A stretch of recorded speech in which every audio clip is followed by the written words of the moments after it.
Hi there, I'm Kevin Gentry, and welcome to the Going Big podcast, where we'll explore some of the strategies that can help you transform your effectiveness by 10xing your fundraising. Each week, we'll sit down with some of the most influential business leaders, CEOs, and nonprofit visionaries to talk about leadership, the power of giving, and how you can make a real impact. If you want to make a transformational change to the cause you're working on, this is the place for that conversation. Also, take a look at our website, 10xstrategies.com. That's TENX strategies.com for lots of free marketing and fundraising resources. And be sure to sign up for the free weekly fundraising tips. Now, let's dive in. Well, ladies and gentlemen, so pleased to be back with you again today with Dr. Clay Routledge, really one of the world's foremost experts on the psychology of nostalgia. But more importantly, I think is the theme for today, the power of nostalgia as a force for good. So, Clay, it's always great to be with you. I'm so pleased that we could do this, especially at this time of the year. Could you start us off? What is nostalgia? Yes, and thank you, Kevin. It's great to be here as well. So you can think about nostalgia as a combination of emotion, like it's a feeling, right? Like when someone says they're nostalgic, that there's a sentimental feeling that pulls at their heartstrings, right? But it also involves memory. So it's feelings we have about specific memories or like generalized like memories about the past, like the times from the past that we tend to associate with being personally cherished or meaningful. So nostalgic memories are our special memories and the feelings wrapped around those special memories. Well, the history of nostalgia, which I think is fascinating. Tell us a little bit about the meaning of the term, its derivation, and is it true that people thought initially that nostalgia was some sort of mental illness? Is that true? It's it's even better than that. They thought it was a brain disease, perhaps of demonic cause. So you fast forward to today, right? Or even, like the modern era where we think about nostalgic advertising and think about go back to 1688 when the term was first coined by a Swiss physician to combine these two words, the nostos, which means homecoming or to return, and agos, which means pain or sorrow or like a painful longing. So nostalgia, the word, means like this kind of like longing for something that's pain, that from the past to return to something in the past, but it's painful, it's sad, it's difficult. Um, Now, I should say that 1688, that's when the word was coined. If you look back in literature, even 3,000 years to like Homer's Odyssey, you see the idea of nostalgia expressed, right? You see this like longing to return, this motivational power of trying to get to one's home, to one's loved ones. It's this prominent theme throughout literature, throughout history. But it wasn't until 1688 that we had a word for it. But what's funny, as you pointed out, when that word came about, it wasn't a positive thing. What the Swiss physician thought was he was observing these Swiss. They were really like you might consider like mercenaries that were being recruited to fight wars in the plains of Europe. They were coming down from their alpine homes and fighting wars in the plains of Europe, and they were presenting with all these like medical symptoms: sadness, loss of appetite, insomnia, fever, even fatigue. Um, and what they thought was, oh, these guys were also singing songs and telling stories about their homeland, right? So what the physicians thought is, oh, that stuff that they're talking about from home, that nostalgia they're feeling from home, is making them sick. It's an illness. And so originally that was the idea, and it was confined to Swiss mercenaries. Like this was a Swiss affliction. So then, it's great. It's content. This guy, Johannes Hofer, like who coined the term, who came up with that original idea, he proposed that. And then some of the other like peers at the time were like, yeah, it's definitely a medical disease. But they had other ideas like, well, maybe it has something to do with the clanging of cowbells. It causes damage to the middle ear, and it's so there's all these great like speculations about nostalgia. Well, like I said, perhaps even having a demonic origin, and that persisted for a little while. But of course, like these physicians never found any bodily like indicator that nostalgia was an actual disease. It's not like they were cutting out parts of the body and being like, "Oh, I thought we found the nostalgia," right?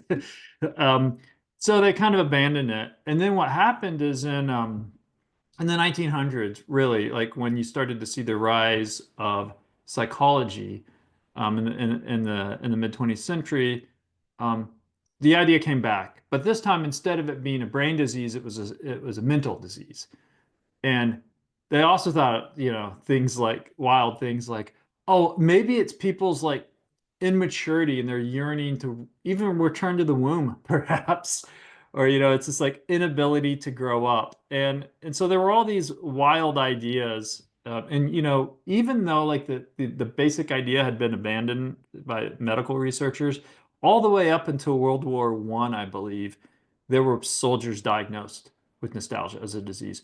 There were a bunch of Union soldiers during the Civil War that were diagnosed with nostalgia. So clearly it escaped the Swiss and it spread around the world, this disease, to anyone, to immigrants, soldiers, refugees, people separated by home who were longing from home, were presenting with this supposed disease or this mental dysfunction. Of course, we don't think of it that way now, but that was definitely its origins. And yeah, it's a very, very wild and fascinating story. Well, fascinating. We've got so much to talk about, and I think this subject is just really extraordinary, and it has a lot of consequences for us, which we'll get into. But I got to confess up front, I'm a sucker for nostalgia. Everybody around me knows that I am. It does seem to be a little seasonal. I do think it Mhm. happens a little bit more in the fall once Labor Day passes and we kind of ease into the change of the leaves and the temperatures and at least in the northern hemisphere and Halloween hits, and then there's Thanksgiving and Christmas and other holidays and everything about that. It really tugs at the nostalgic heartstrings, so to speak. But I mean, you're a trained psychologist. Is Mhm. is is everyone susceptible to feelings of nostalgia? Yes. So we've done quite a bit of research on this. Most people feel nostalgic fairly frequently, weekly, several times a week. That being said, there's another way to think about it. Most people are nostalgic, but there are like personality traits. Like most people are social, they like having friends. There are people who are more social, that are more extroverted, for instance. Like that, there are people that tend to be more nostalgic than others, even though we're all nostalgic at some level. And on top of that, we all tend to be more or less nostalgic at different times in our lives and in different seasons, as you pointed out, and based on different things we're going through. Your observation about the fall isn't just you. We tend to become more nostalgic when the temperature gets cooler. And what's interesting about that is nostalgia actually makes us feel warmer. So, like one quick example of an experiment that tested this, they put people in a room.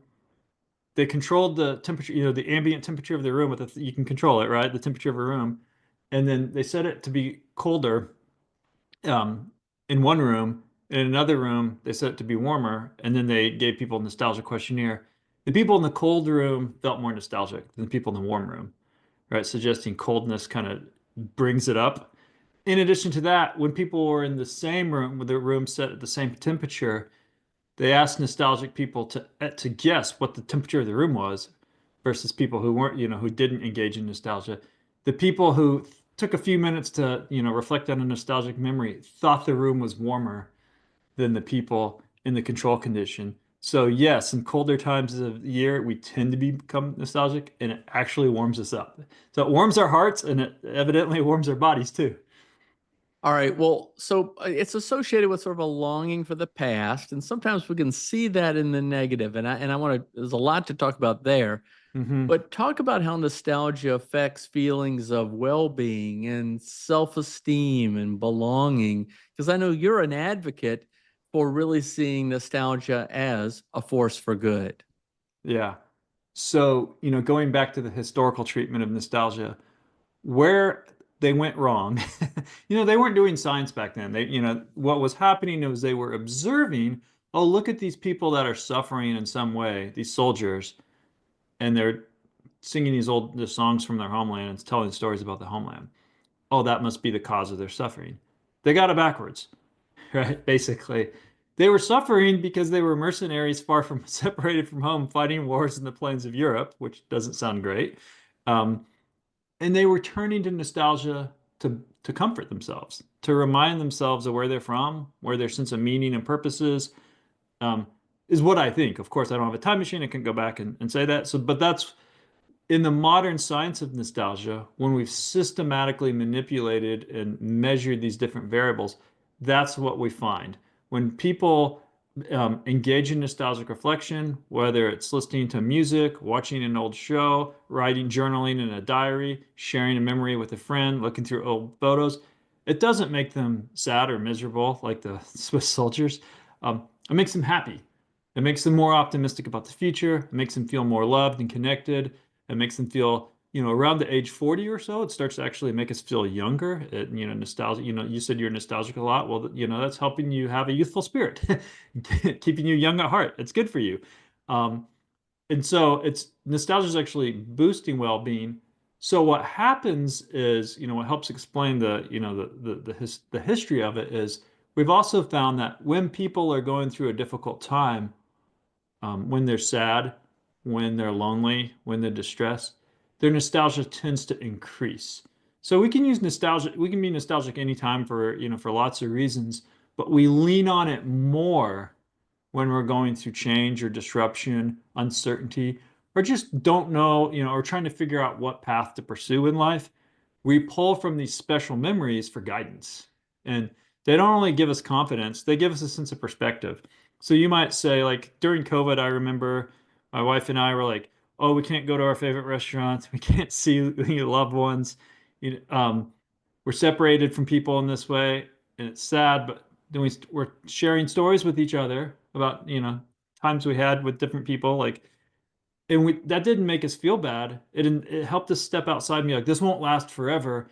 And when this is over, we won't take, maybe we've been taking for granted those opportunities, the freedom we had to go out to restaurants and do things.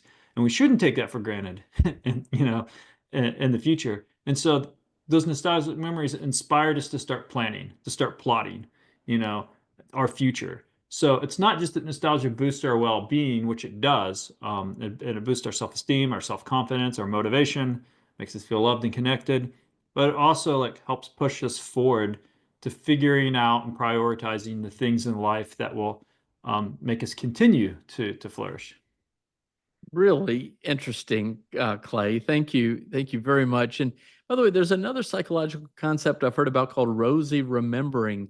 And that Hmm. is we tend to remember more the positive of the past than the negative, so that the Hmm. reflection of the past isn't necessarily accurate, but it actually, our view is a little bit more positive than reality. Is that true? So yeah, there's this concept called fading affect bias, and what it is which is we generally think of as good for us, which is the emotional impact of negative experiences tends to fade faster than the emotional impact of positive experiences, which is good. In fact, when it doesn't happen, people tend to be more at risk for things like depression, right? Or if they're just constantly like thinking about the bad things. But how that affects us in terms of nostalgia is think about it like if you were making a movie or something like that, and you were telling a story. Um, because humans are smart, right? We're gifted with this great intelligence. We have the ability, like a film editor, to look back in our lives and, we're not, the goal isn't to make things up, but the goal is to find the good in things.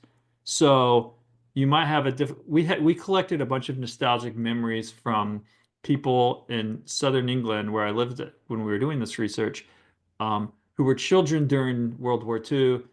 The city we lived in, Southampton, 90% of it was destroyed by German bombing raids.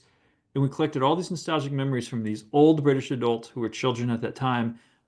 They had a lot of nostalgic feelings for that time, even though it was a time of great hardship, tragedy, uncertainty.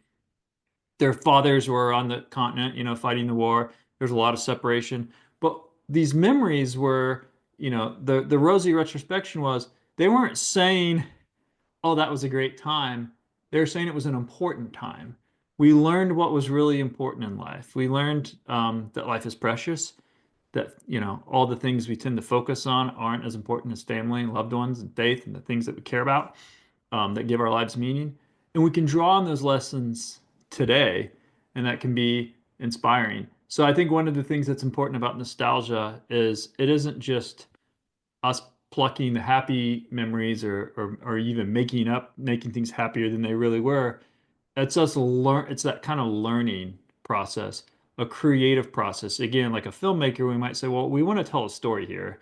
And how do we bring these threads of our lives together into telling the story that can be a learning experience that can help us. For instance, we find that most nostalgic memories follow what's called the redemptive sequence, which is they're not free of any negative experiences, but the negative experiences are overwhelmed by positive feelings. So somebody might say, I had this experience, there was sadness or tragedy or loss involved, but there was also triumph over adversity.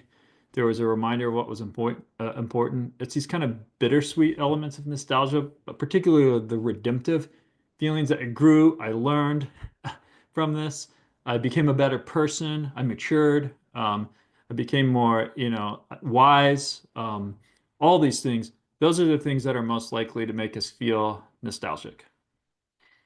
Oh, okay. All right. One more point along these lines. Mhm. Is this correct? Someone explained to me that with respect to something like Thanksgiving, which is pretty universally celebrated in the United States, Mhm. um, we have these positive feelings about celebrating Thanksgiving, but not necessarily in the moment Right. is it as positive as our feelings about it will be. And then even soon after it occurs, our feelings are more positive about what we experienced than necessarily the reality at the moment. Is that crazy? What is that based on something that you've understood? Yeah, so again, I think part of what makes humans like life so enriching and fulfilling and complex and rewarding is like our ability to make sense of complex emotional situations. So at in the moment, a Thanksgiving meal might involve stress over having a bunch of family and people over. Is the food done right? Is everything perfect? Are people fighting about that? There's all these things going on. In addition to the laughs and the fun, there's a mix of positive and negatives that it's kind of hard to organize or make sense of in the moment because you're just living it. You're just getting through it. And there certainly are points where you can savor and enjoy and all of that. But after the fact, I'm not saying people are consciously doing, they're not sitting there consciously doing this, but what your brain does is it wants to make sense of this. It wants to weave together a narrative that can kind of like, how was that experience on the whole, holistically? And that's where you're right. It's like that's when we're able to step outside of it and be like, oh, okay, like we pulled it off.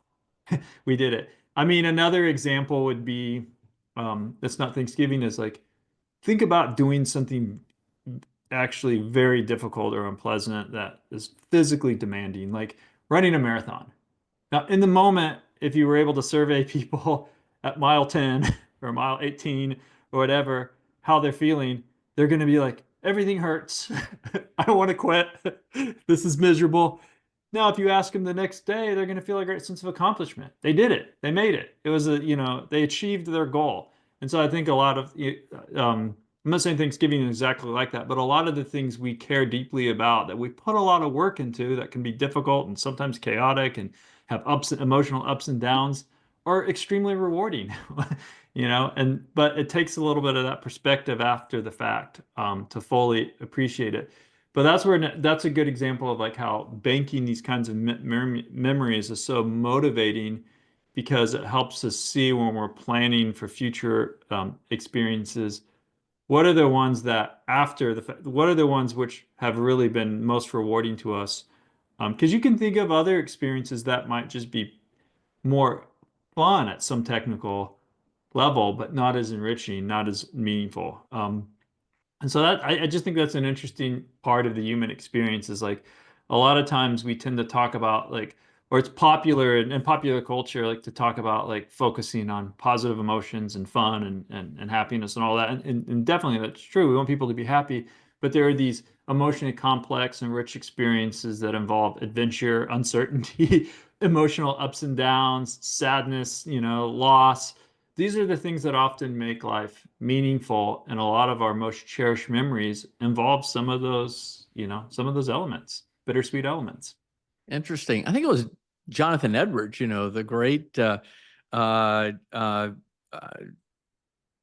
minister, religious leader of the early Americas, who had that point about how we'll never really appreciate the heights of the mountain until we go through the deepest, lowest parts of the valleys. And maybe Right. there's an analogous point there. All right. So changing gears a little bit, uh, commercial marketers have long understood the power of nostalgia.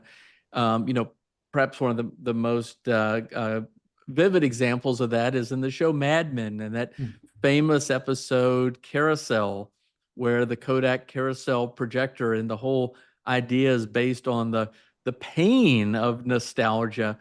But marketers get this. Mhm.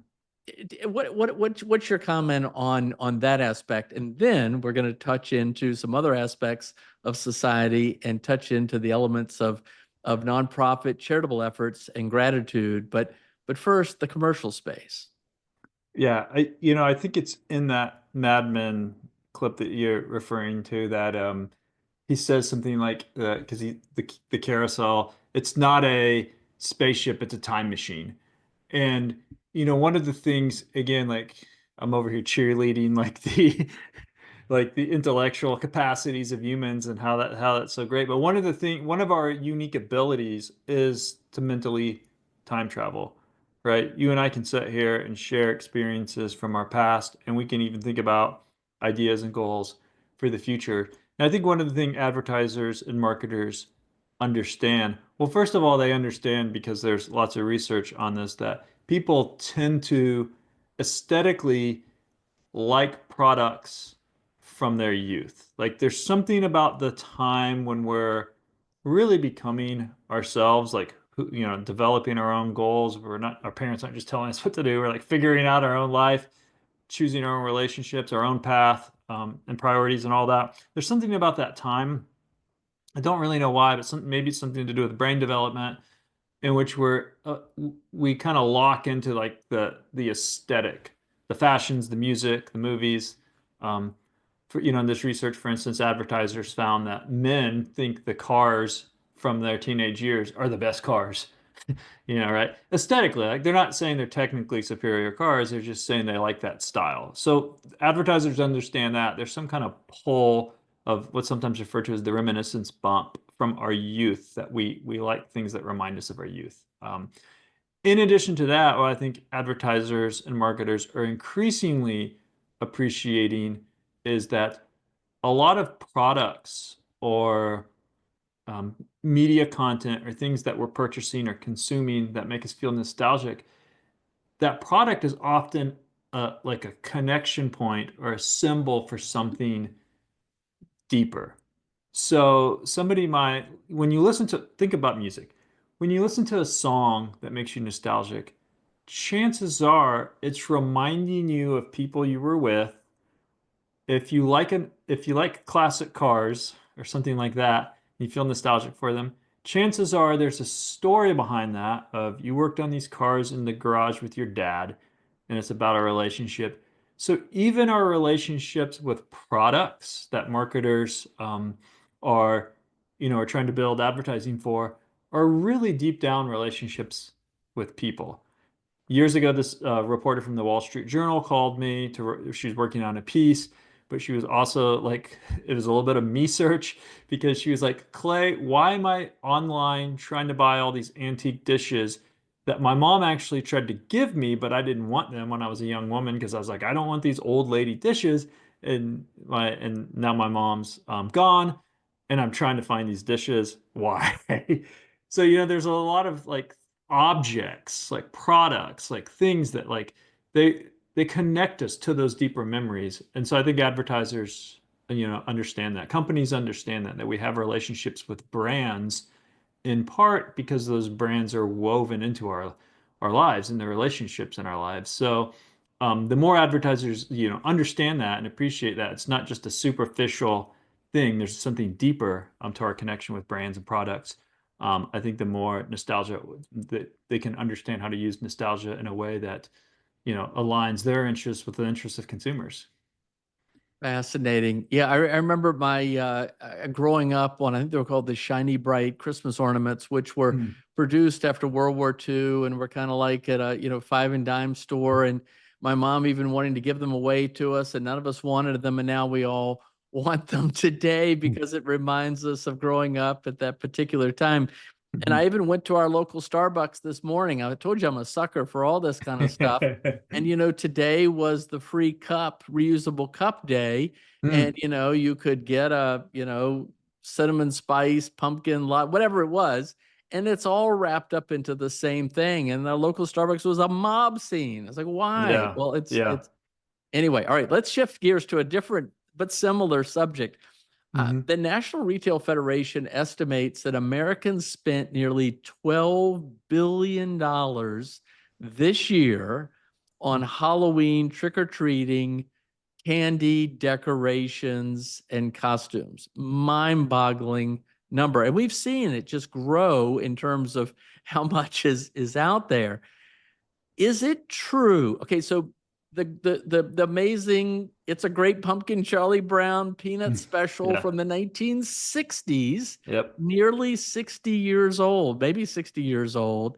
Um, is it true, as I've understood, that baby boomers were so affected by that, especially with respect to nostalgic memories, that they have driven most of the purchases tied to the celebration of Halloween, much of the celebration of Halloween in terms of pumpkins and pumpkin patches and the costumes and things tie back to that peanut special. Is that is that true? Is that possible? I think there's truth in that. In addition to that, it's more than that. So older generations, there's an intergenerational component of nostalgia. Older generation pass down those memories often directly by like, you sit there with you're like, I'm gonna watch this. I'm gonna have my child and grandchild watch the Charlie Brown special. So it's like, people are rewatching that. Um, but also through like the sharing of those memories. One thing that I think you'll find interesting, we're working on this project on historical nostalgia. So historical nostalgia is different than personal nostalgia, which is what we've been talking about, like our memories, from our past. Historical nostalgia is nostalgia for a past before your time. So there are people that are interested in all sorts of, whether it's architecture or fashion or art or just history, um, that feel a sentimental attachment to a time before then. And something that we found recently in some surveys, and is also you're seeing this in purchasing trends, is Gen Z, like the young adults, who really grew up in the age of the internet, who are often referred to as digital natives, are driving a lot of historical nostalgia trends. So they're into things that are from before their time, which I think this connects to your baby boomer point about they're they're looking for like connection with older generations and how life was like before them.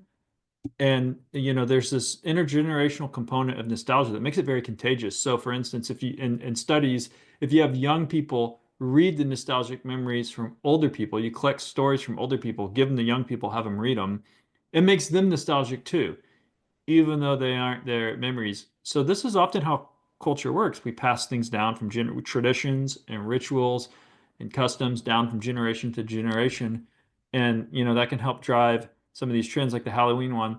But, thinking about the Gen Z thing, one of the things that's, I think it's neat, if you look at things that are growing in popularity, vinyl records, CDs, physical books, hobbies like roller skating, um, things that are about an analog past, an in-person past, live experiences. a lot of these are being driven by young people who didn't grow up like that. So if you look at the model of nostalgia that we do as psychologist, that I've done as a psychologist, what you can think of is like oftentimes when people aren't satisfied or they're looking for direction, which all of us are not satisfied at some level. It's part of the human condition to never be 100% satisfied, which helps us advance things, right? We're like, okay, we'll tinker with that a little bit. We can improve that a little bit more. We can make that TV bigger. We can make this food taste better. Like we're always looking for improvement. Well, we look to the past, it seems counterintuitive, but when we're looking a way to build a better future, we look to the past. And so I think what's happening, and I think this is encouraging considering all the problems that young people might be having related to loneliness and mental health issues, is they're looking to the past for ideas. And they're like, in previous generations, people used to hang out, they used to go to bookstores, they used to do this. So I don't, and it's not a rejection of technology. For instance, in that research on the trends about vinyl records, um, parents might be excited to think that, oh, I can cancel my Spotify subscription because my kids want to buy records. No, they want both. Right? The evidence is they don't want to throw away the digital. They don't want to throw away the convenience of modern technology. But what they're saying is there's something about the tangible analog past, about in-person experiences and connections that they want to tap into.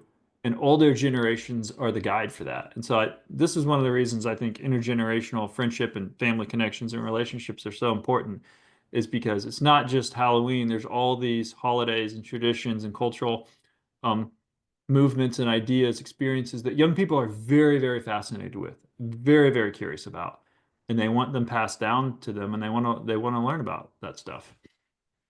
All right. Well, this takes us into the important area, Mhm. and that is nostalgia as a force for good.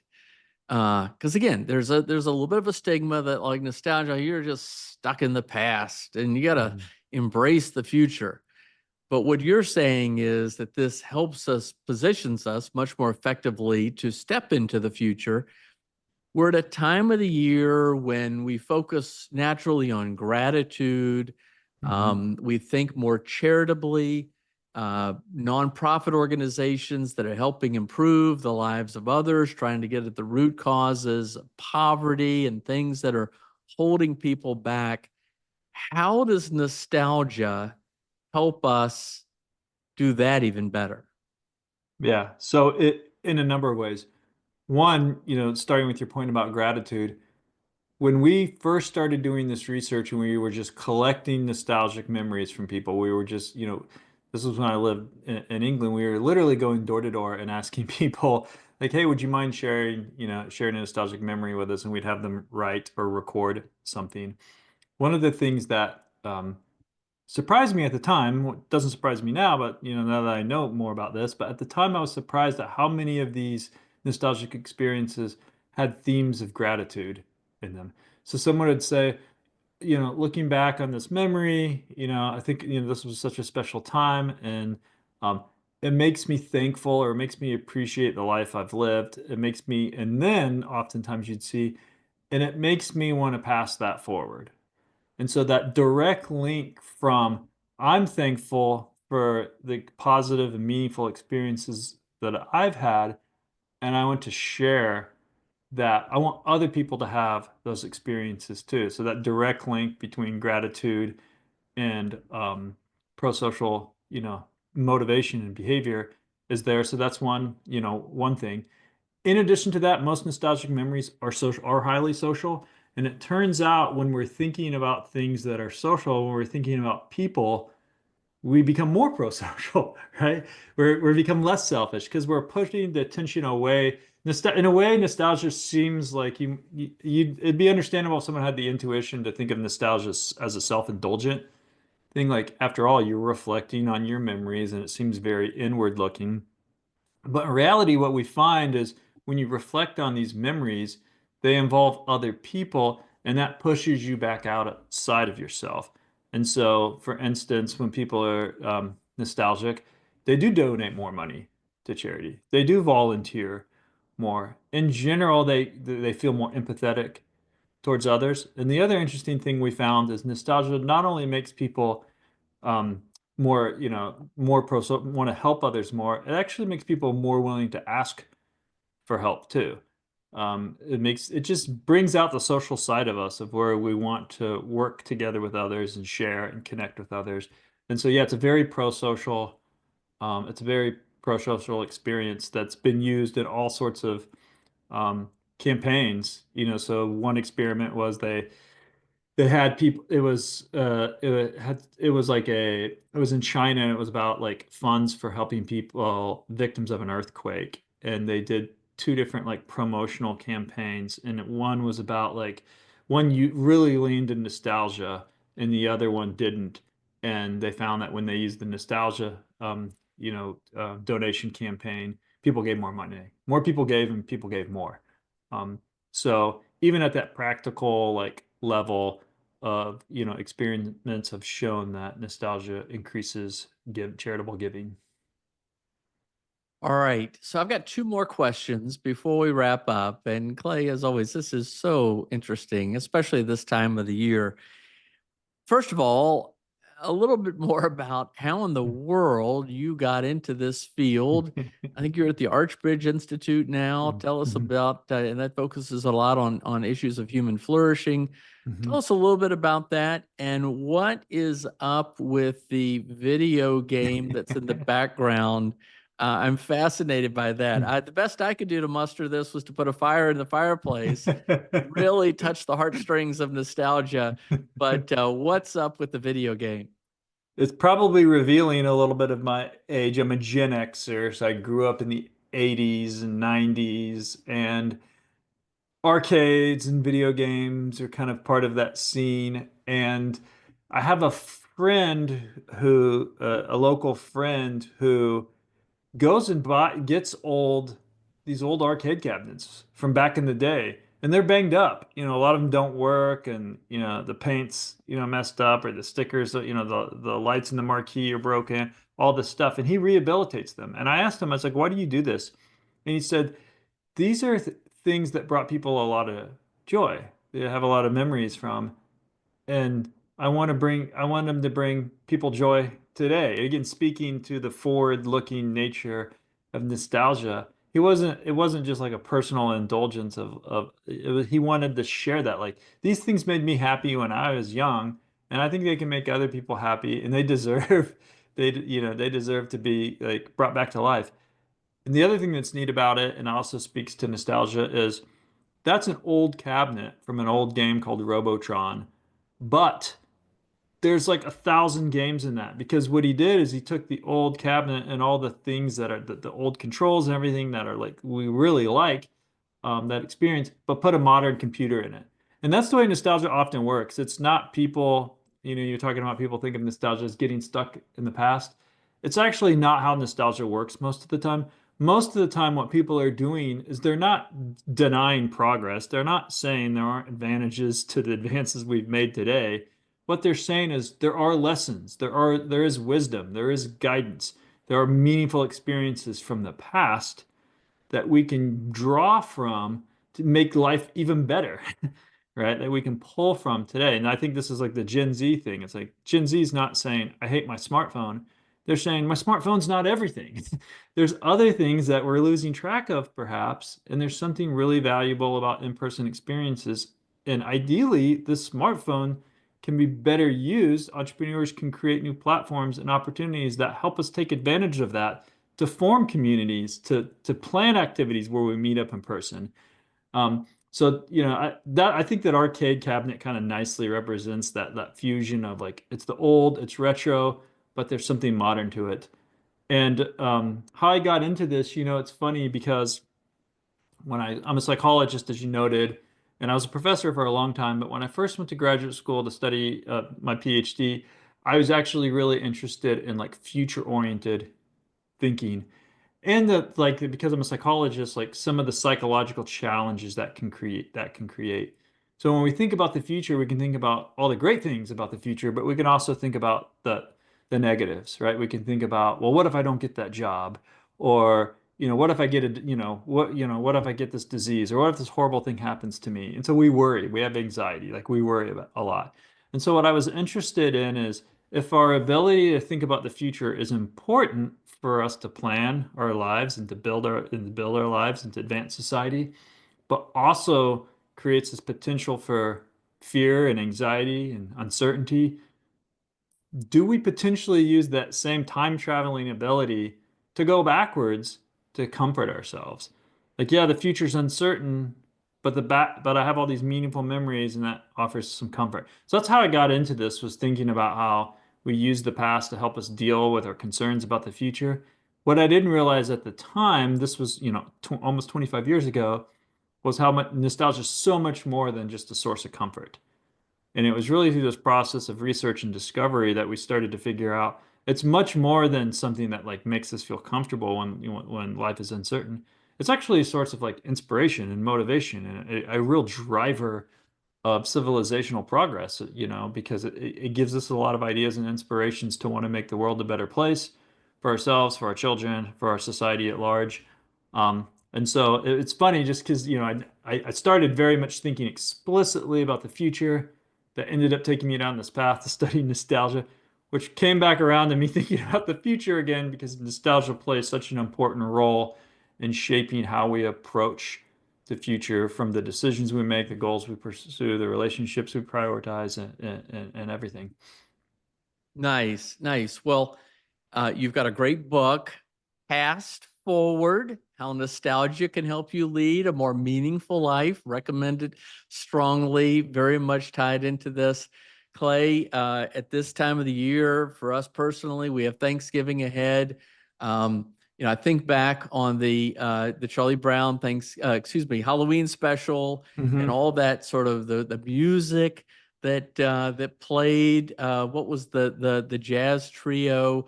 Oh Of yeah, yeah. course, it was in all of the Charlie Brown Peanut specials, and how that, hearing that today pulls you back. We'll go get our Christmas tree and cut it down and do it on a certain day.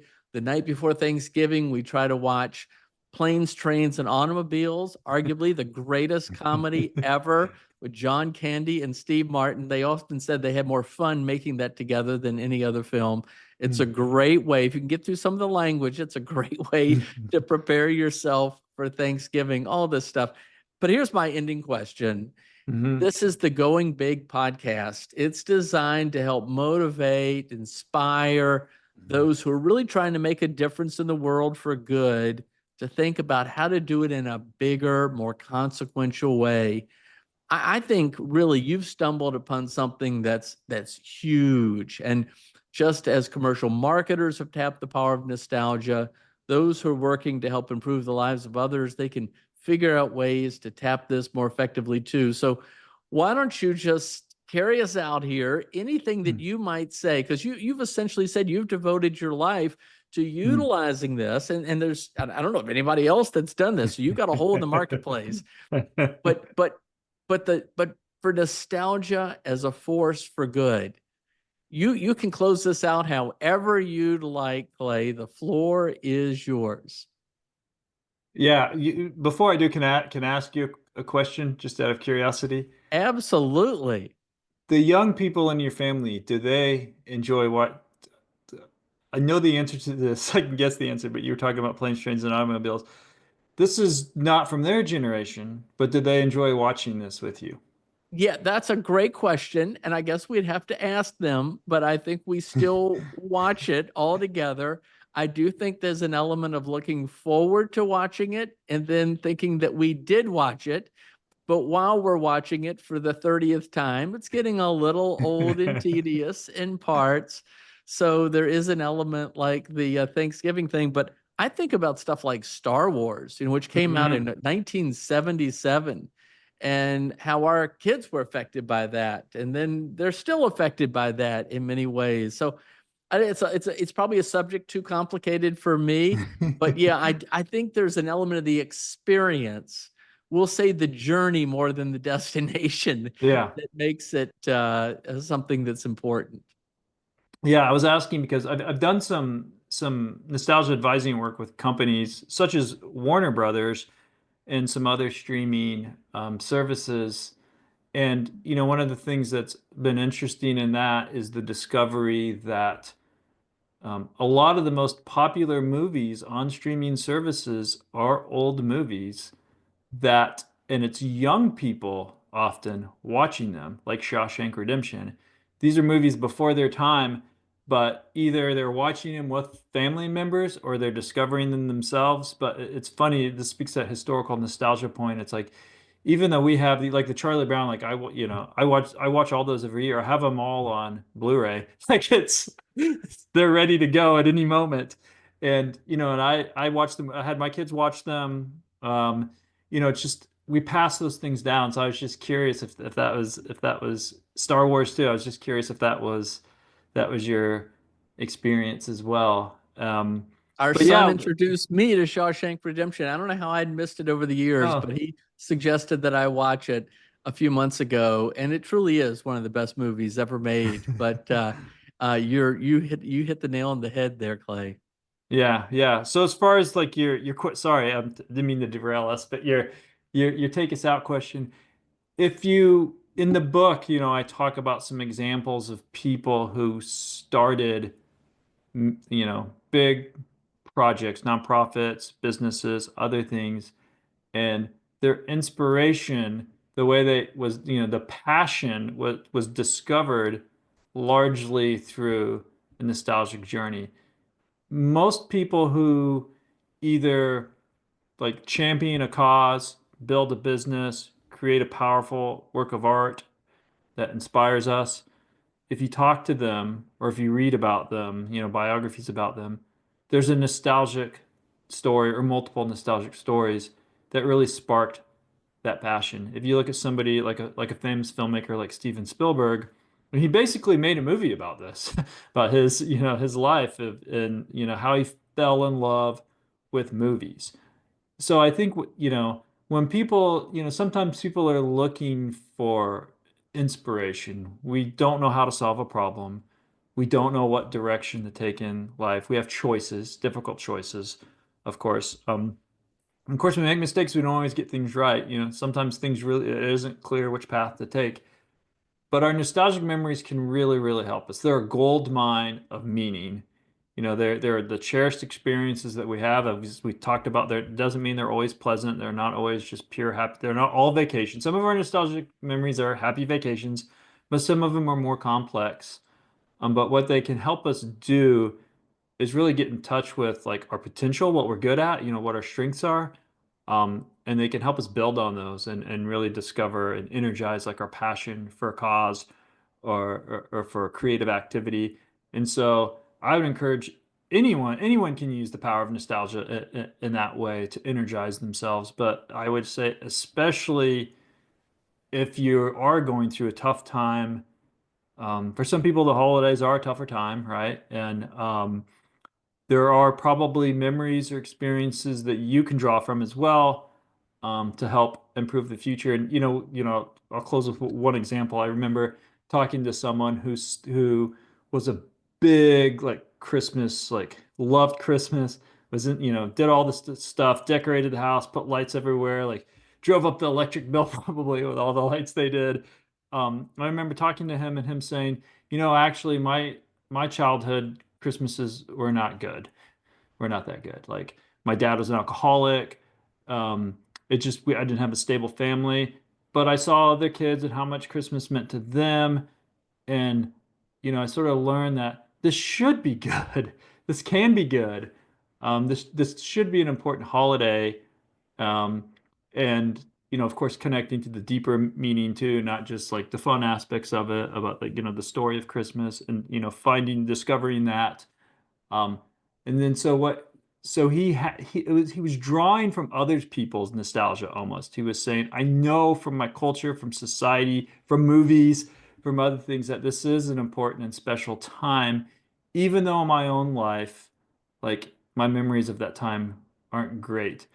But I want to build, create new memories for the future and for my children. And I think that's one of the underappreciated aspects of nostalgia is even if there's something in your life that you feel like was difficult or wasn't the best to draw from, we're constantly, life keeps going forward. So we're constantly have the opportunities to build new memories. And that's what he was doing. He's saying, I'm going to make Christmas something that's good for my children. And they're going to have these memories, and I'm going to have these memories with them. And so that, I would just close with that as well as like, it's never too late to create new memories because we just keep going forward. And so, especially for people who are kind of, there's some cynicism sometimes around nostalgia because of that. And they'll say, well, I don't have those memories that you have, Clay. So, and I'm like, well, there's an opportunity for you to create them and to build them, not just through Christmas, but other holidays and traditions. And so I think that's also one of the inspiring aspects of nostalgia is that creative or that agentic part of it. Well, what a great way to close us out. We'll be celebrating America's 250th Mm, birthday, really beginning next year in 2025, because you right. had Patrick Henry's speech and Lexington and Concord. And of course, we get into 2026 and the actual 250th with July 4th. But rather than, as you say, kind of anchored in the past, it can be a force for good to carry the country forward, leaning in all those aspects that, are Absolutely. the positive. So we'll dust off our copies of Walt Disney's Johnny Tremaine and some of those other things and see what they inspire us to do. Dr. Clay Routledge, thank you Mm. so much. You've really, I think, helped us truly understand. You've defined, illustrated nostalgia as a force for good, but I think you've motivated us to think big about how it can be utilized in a much more consequential way. Thanks for being with us today, and all the best to you. Thank you so much, Kevin. It was a pleasure. All right, bye-bye. Thanks for listening to today's Going Big podcast. Hopefully you were inspired to go big for your cause. Remember, this is all about transforming your effectiveness by 10xing your fundraising. If you enjoyed today's episode, be sure to subscribe or leave us a review at iTunes, Spotify, iHeartRadio, or wherever you listen to podcasts. You can also catch this episode on YouTube. And also, there are lots of resources available to you at my website, which is 10xstrategies.com. That's TENX strategies.com. You can sign up also for our free weekly fundraising tips. This is all about helping you get to the root causes of some of the biggest problems in society today by transforming your fundraising and your effectiveness. Thanks again. We'll see you again soon. Bye-bye.